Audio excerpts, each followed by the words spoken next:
हर खबर पर होगी आपकी पकड़। डाउनलोड कीजिए ABP live app.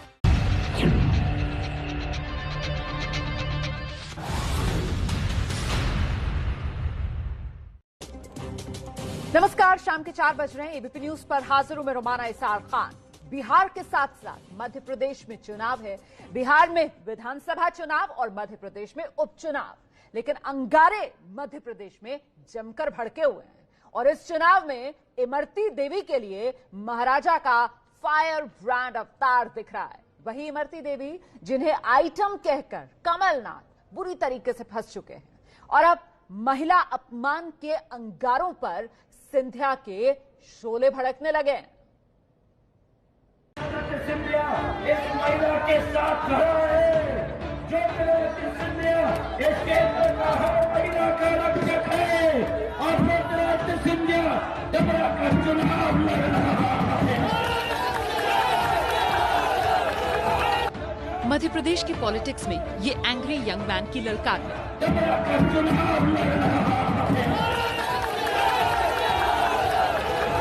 Imarti Devi को आइटम कहने पर शिवराज के मौन व्रत के बाद सिंधिया के शोले भड़क रहे हैं।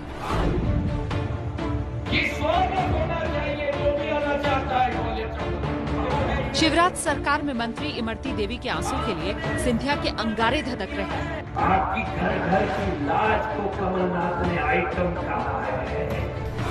उपचुनाव के प्रचार में शालीनता पर पानी फिरा तो अब बदले की चिंगारी उठ रही है। सियासत में बॉडी लैंग्वेज की बड़ी भूमिका होती है। जो दिखता है वो वोटर्स के दिल में उतरता है।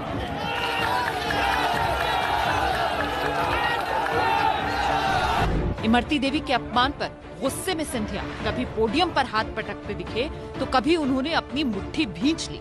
आवाज दूर तक पहुंचे इसलिए माइक को भी ठीक किया और गुस्से में उलझे बाल को भी।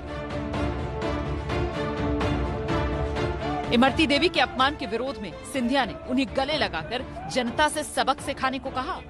सिंधिया इस महिला के साथ खड़ा है, जो सिंधिया इस क्षेत्र का हर महिला का रक्षक है और सिंधिया डबरा का चुनाव लड़ रहा है।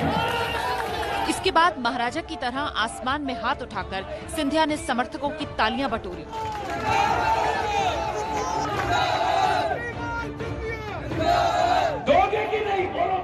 मध्य प्रदेश में शिवराज सरकार के लिए करो या मरो का उपचुनाव है।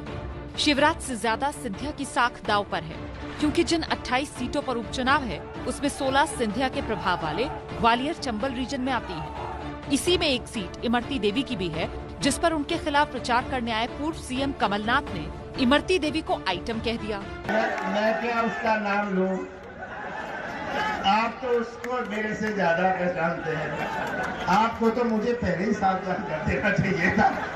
ये क्या आइटम है? क्या आइटम है? जवाब देने सिंधिया इमरती देवी के साथ मंच पर आए तो उनका गुस्सा 7वें आसमान पर था। 2 दिन पहले इमरती देवी के समर्थन में मौन व्रत धारण करने वाले सिंधिया जब बरसे तो पूरी कांग्रेस पार्टी को लपेट लिया और अब ये अंगारे बुझने का नाम नहीं ले रहे। यदि कोई डबरा से गलती से भोपाल पहुंचा है और इमरती देवी जी से, जलेबी देवी जी से और इमरती देवी जी से, जलेबी देवी जी से अजय सिंह कहता है कि इमरती को चुनाव के बाद जलेबी बनाना है। सुन लो अजय सिंह जी और सुन लो कमलनाथ जी, आपने इस माटी को कलंकित करने की कोशिश की है। चंबल ग्वालियर की सौगंध 3 तारीख को आपको जवाब की मट्टी चमका देगी। सिंधिया के हमलों से लग रहा है उपचुनाव की सारी लड़ाई इमरती देवी के इर्द गिर्द आ गई है। न जात पर न पात पर, महिलाओं की रक्षा पर फटन दबेगा कमल के फूल पर।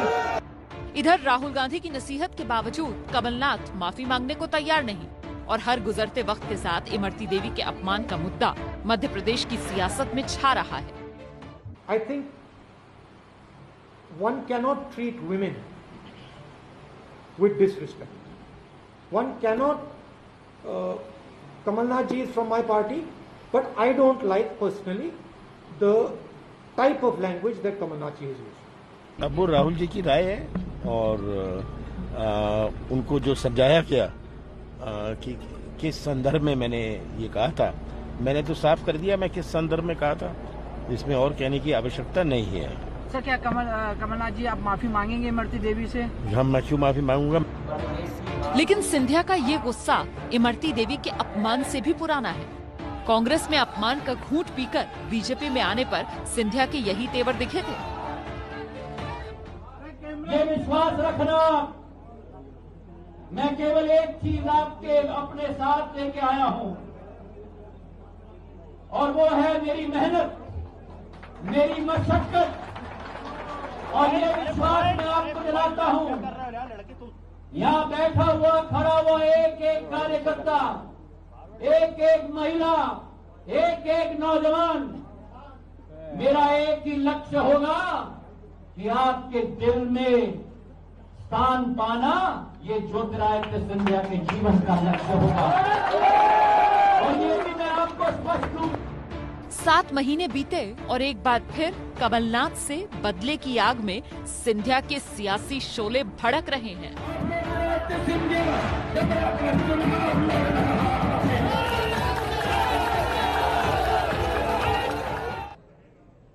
तो ये महाराजा का फायर ब्रांड अवतार आपने देखा। दरअसल ज्योतिरादित्य सिंधिया 7 महीने पहले ही कांग्रेस से बीजेपी में गए और अब कांग्रेस नेताओं के खिलाफ उनका गुस्सा साफ साफ नजर आ रहा है। ज्योतिरादित्य सिंधिया ने एबीपी न्यूज संवाददाता आशीष कुमार सिंह से खास बातचीत की। उन्हें बताया कि आखिर ज्योतिरादित्य सिंधिया को गुस्सा क्यों आया। सिंधिया की आशीष कुमार के साथ ये खास बातचीत देखिए। चुनाव सिर्फ बिहार में ही नहीं चल रहे हैं, बहुत महत्वपूर्ण चुनाव मध्य प्रदेश में भी चल रहे हैं। मेरे साथ इस वक्त एक ऐसे खास मेहमान हैं जिन्होंने तकरीबन 8 महीने पहले एक ऐसा बड़ा पॉलिटिकल मूवमेंट किया जिसके बाद उसकी कीमत मध्य प्रदेश सरकार को चुकानी पड़ी। मेरे साथ हैं भारतीय जनता पार्टी के राज्यसभा सांसद, भारतीय राजनीति के बहुत बड़ा चेहरा ज्योतिरादित्य सिंधिया साहब। सर, बहुत बहुत शुक्रिया मुझे वक्त देने के लिए। जैसा मैंने कहा कि सर 8 महीने से आपको विस्तृत रूप से सुनने के लिए हम इंतजार कर रहे हैं। सबसे पहले मध्य प्रदेश में आपके बारे में आपसे पूछना चाहूंगा, आपको क्या उम्मीद है सर? कांग्रेस तो ऐसे लड़ रही है जैसे कि सरकार दोबारा बना लेगी। देखिए, कांग्रेस आजकल एक ज्योतिषी पार्टी बन गई है, राजनीतिक दल नहीं रही। कोई कहता है 24 सीट, कोई कहता है 18 सीट, कोई कहता है 20 सीट। जिंदगी में मेरा सदैव ये लक्ष्य रहा है कि जनता की सेवा हो, विकास हो, प्रगति हो। 5 महीने में शिवराज सिंह जी और हमने मिलके जो कोशिश की है, स्थानीय स्तर पर हर विधानसभा में विकास कार्य संभव कराने और प्रादेशिक स्तर पर अनेक योजनाओं को क्रियान्वयन करने, मुझे विश्वास है कि जनता का मत भारतीय जनता पार्टी के साथ रहेगा और कमल का फूल का परचम हर विधानसभा में लहराएगा।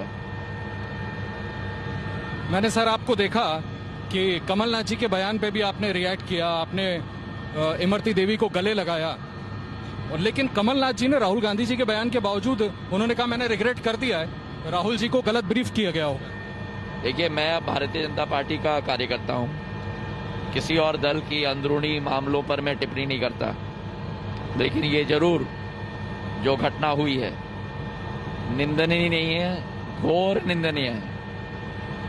इससे ज्यादा घटिया व्यवहार किसी राजनेता का हमने नहीं देखा इस देश में, जो एक महिला को आइटम कहे, और उनके साथ कमलनाथ जी के साथ केवल नहीं लेकिन अजय सिंह जी भी इमरती को चुनाव के बाद जब जलेबी बनाना है, और दिग्विजय सिंह जी एक और पूर्व मुख्यमंत्री ने मीनाक्षी नटराजन के बारे में 3 साल पहले क्या कहा था, आपके चैनल ने भी कवर किया था।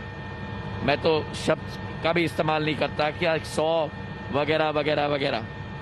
ये कांग्रेस की सोच विचारधारा है महिलाओं के प्रति और खास करके दलित समाज के प्रति।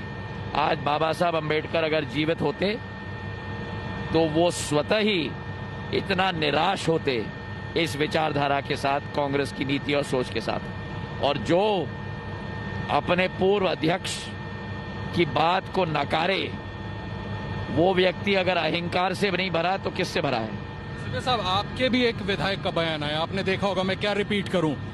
उन्होंने भी अपने ऑपोजिट प्रत्याशी की पत्नी के बारे में बड़ा अपशब्द बोला, आप उसको भी कंडेम करें? मैंने ये सुना नहीं है, लेकिन अगर ये उन्होंने कहा है तो बिल्कुल सरासर गलत है, और मैं उसका भी इतना ही निंदाजनक टिप्पणी करूंगा। मैं उन व्यक्तियों में से नहीं हूं जो अपने लोगों के लिए एक्सक्यूज बनाऊं और दूसरे पर आरोप करूं। जो गलत है सो गलत है, जो सही है सो सही है। अगर ये उन्होंने कहा है तो उनको माफी मांगनी चाहिए, और सरासर बहुत गलत है। संजय साहब, मुद्दों के अलावा मैं ये देख रहा हूं, आपको भी मैंने देखा अलग अलग मंचों से आप कह रहे हैं कि चुन लें इस बार चुनाव शिवराज सिंह चौहान, ज्योतिरादित्य सिंधिया बनाम कमलनाथ, दिग्विजय सिंह। ऐसा क्यों कह रहे हैं आप? क्योंकि ये सच्चाई है, और क्या है। वास्तविकता यही है कि जो कमलनाथ जी की सरकार चली, पर्दे के पीछे दिग्विजय सिंह जी सारे रस्सियों को खींच रहे थे, और जो भ्रष्टाचार का आलम और जो गद्दारी का आलम मध्य प्रदेश में चला, किसानों के विरुद्ध, महिलाओं के विरुद्ध, नौजवानों के विरुद्ध, और एक तरफ शिवराज सिंह जी की सरकार, संयुक्त सरकार, शिवराज सिंह जी, नरेंद्र सिंह जी, मैं, सभी बीजेपी के नेता, तो जनता को इन दोनों के बीच में चुनना है। सर, क्या आपने, जो आपने कहा गद्दारियों की सरकार, क्या आपने कांग्रेस पार्टी, सिंधिया साहब, इसीलिए छोड़ी थी कि जब आपको लगा था कि लोगों के साथ धोखा हो रहा है, या व्यक्तिगत रीजन? लोगों के लिए जब धोखा होता है वो भी मेरा व्यक्तिगत ही होता है। मैं जनसेवा में क्यों हूं? मैं जनता के लिए हूं, और अगर जनता के साथ धोखा होगा तो वो मेरा व्यक्तिगत कारण हो जाता है। जो वादा खिलाफी, गद्दारी किसानों के प्रति हुई, महिलाओं के प्रति हुई, नौजवानों के प्रति हुई, जो भ्रष्टाचारी हुई, आपने मेरा पूरा भाषण सुना है। भ्रष्टाचार का केंद्र बना दिया मध्य प्रदेश को। रोज नोट गिने जाते थे, हर तरफ भ्रष्टाचार हो रहा था। मेरी दादी ने 67 में ये सहन नहीं किया था, और तब भी उन्होंने कांग्रेस की सरकार बनाई थी। मेरी दादी ने डीपी मिश्रा की सरकार। मेरे पूज्य पिताजी ने नहीं सहन किया था, उन्होंने अपनी पार्टी बनाई थी। ये सिंधिया परिवार है, ये जनता के प्रति संकल्पित है, विकास के प्रति और स्वच्छ सरकार के प्रति। और कोई सरकार का इस्तेमाल करे अपने जेब को भरने के लिए, ये कभी सिंधिया परिवार बर्दाश्त नहीं करेगा। सिंधिया साहब, मैं, आप जानते हैं, सालों से कवर कर रहा हूं आपको। मुझे याद है कि लंबा अरसा जब आपने कांग्रेस में बिताया तो हम अक्सर बात किया करते थे, जो युवा बड़े चेहरे थे, राहुल गांधी, ज्योतिरादित्य सिंधिया, सचिन पायलट, जितिन प्रसाद। सर, ऐसा क्या हुआ कि आपको उस पार्टी को छोड़ना पड़ा, और आज जब आप भारतीय जनता पार्टी में हैं, क्या फर्क है, मैं जरूर समझना चाहूंगा। देखिए, मैं अतीत की बात नहीं करता। आपने भी अभी आपकी शुरुआत इंटरव्यू में कहा कि 7 महीने बाद मैं आज इंटरव्यू दे रहा हूं। मैं मानता हूं कि जिंदगी में एक अंग्रेजी में कहावत है कि there is dignity in silence. मैं उन नेताओं में नहीं हूं who washes dirty linen in public. वो डिग्निटी इन साइलेंस मैंने 8 महीने मेंटेन की है, और वो डिग्निटी इन साइलेंस मैं आज भी मेंटेन करना चाहता हूं। मैं वर्तमान की बात करूंगा, मैं भविष्य की बात करूंगा। वर्तमान साल मैंने कांग्रेस में बिताया है। मैं कांग्रेस के कार्यकर्ताओं के प्रति भी धन्यवाद अर्पित करना चाहता हूं, जो उनका प्यार मुझे मिला, उनका आशीर्वाद मुझे मिला। मैं उन व्यक्तियों में से नहीं हूं जो हर चीज पे टीका टिप्पणी करूं, पर जो गलत है सो गलत है, जो सही है सो सही है। सर, मैं इसलिए 70 पर मैंने जो अपना स्पष्ट मत रखा, राम मंदिर पे मैंने अपना स्पष्ट मत रखा, क्योंकि अंत में मुझे जीवन अपने हृदय और अपने आत्मा के साथ जीना है। कांग्रेस के पूर्व अध्यक्ष राहुल गांधी आज अपने संसदीय क्षेत्र वायनाड में जातीय हिंसा की साजिश रचने के आरोपी के परिवार से मिले। सवाल यह है कि जिस पर इस तरीके की साजिश रचने के आरोप हैं, उससे राहुल गांधी हमदर्दी क्यों दिखा रहे हैं? पाकिस्तान के मुद्दे पर पहले ही बीजेपी कांग्रेस को घेर रही है, वहीं अब बिहार चुनाव का ये मुद्दा ना कहीं बन जाए, इसकी फिक्र भी कांग्रेस को सता रही है। इन 2 तस्वीरों में आने वाले वक्त का तूफान छिपा है। कांग्रेस के पूर्व राष्ट्रीय अध्यक्ष राहुल गांधी अपने संसदीय क्षेत्र केरल के वायनाड में सिद्दीकी कप्पन के परिवार से मुलाकात करके निकल रहे हैं। दंगे की साजिश रचने के आरोपी सिद्दीकी कप्पन के परिवार से मिलने पर राहुल गांधी घेरे में हैं। एक तरफ कांग्रेस ने साजिशकर्ताओं को राजनीतिक संरक्षण दिया, राजनीतिक रूप से पुष्ट किया, दूसरी तरफ साजिशकर्ताओं को विदेशों से फंडिंग हुई और उत्तर प्रदेश को जलाने की ये साजिश थी। सिद्दीकी कप्पन इस वक्त यूपी की जेल में बंद है और पेशे से पत्रकार सिद्दीकी पर हाथरस में गैंगरेप की वारदात के बाद यूपी में जातीय दंगे फैलाने की साजिश में देशद्रोह का आरोप है। जिस वक्त राहुल गांधी सिद्दीकी के परिवार से केरल में मिल रहे थे, तब वहां से 2500 किलोमीटर दूर बिहार के जमुई में यूपी के सीएम योगी आदित्यनाथ राहुल को पाकिस्तान की तारीफ करने पर घेर रहे थे। अभी कांग्रेस के एक नेता का बयान आपने पढ़ा होगा, सुना होगा, वह पाकिस्तान की तारीफ कर रहे हैं। इस समय दो ही लोग पाकिस्तान की तारीफ करते हैं, या तो राहुल गांधी या ओवैसी। पाकिस्तान से लेकर आतंक के नाम पर निशाने पर आ चुके राहुल गांधी पहले ही जिन्ना समर्थक कहे जाने वाले अलीगढ़ मुस्लिम यूनिवर्सिटी के पूर्व छात्र संघ अध्यक्ष मशकूर अहमद उस्मानी को टिकट देने पर चौतरफा घिरे हुए हैं। बिहार में चुनावी मुद्दा कांग्रेस का पाकिस्तान प्रेम बन रहा है और उसमें अब कांग्रेस का हाथ आतंक के साथ बताया जाने लगा है। विवाद होने पर कांग्रेस सूत्रों ने सफाई दी है कि वायनाड दौरे पर गए राहुल गांधी एक गेस्ट हाउस में अपने क्षेत्र के लोगों के साथ मुलाकात कर रहे थे और उनकी शिकायतें सुन रहे थे। 200 से ज्यादा लोग थे, उन्हीं में से एक सिद्दीकी कप्पन का परिवार भी था जिसने राहुल गांधी से मुलाकात की और ज्ञापन सौंपा। सवाल ये उठता है कि क्या कांग्रेस यह कहना चाहती है कि राहुल गांधी अनजाने में ही दंगे के आरोपी के परिवार से मिले? क्या Z+ सुरक्षा प्राप्त व्यक्ति से कोई भी सिर्फ ज्ञापन देने के बहाने मुलाकात कर सकता है? राहुल गांधी की सुरक्षा में लगे अधिकारी हो या पार्टी के कार्यकर्ता, क्या सिद्दीकी के परिवार के बारे में जानकारी नहीं रख? कुल मिलाकर चुनावी माहौल में बीजेपी को मौका मिल गया है कांग्रेस पर सवाल खड़े करने का। देश विरोधी लोगों के साथ कांग्रेस का हाथ, ये आरोप बीजेपी लगा रही है।